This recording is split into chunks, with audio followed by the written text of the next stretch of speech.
FM News. Lokal. John, go ahead.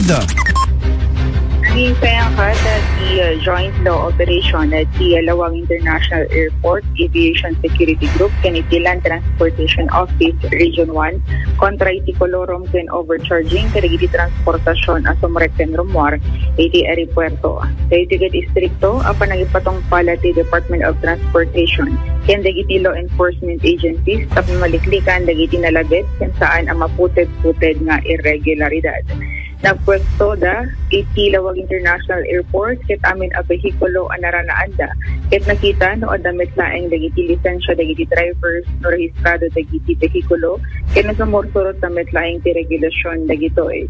Sumangumano ket naikanat ti citation ticket ngem kadagupan ket natudyo damit laeng.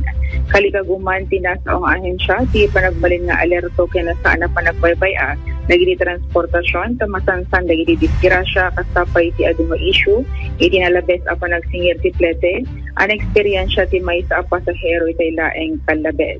Malaksi diti airport ket regular pa nga agpupesto ti grupo iti Regional Land Transportation Office iti dating opisina ti LTO Lawag ken kadagiti nagduduma a lugar dito iti Ilocos Norte. Dinatigot ti LTO iti publiko nga agi-report kadagiti matakwatan da nga irregularidad tapno dagos ang aksyonan dagitoy ang mapaspasamak. Basarti pa kaamo ket mabalinan nga iti biyang ti social media ti pag-reportan kagaydan ti panangipatulod da kadagiti ebidensya ang mangipaneknek kas kumay ti video wenno litrato. Kadwa iti 99.5 Lawag, Idol John Listing, Tatak, or Ramen.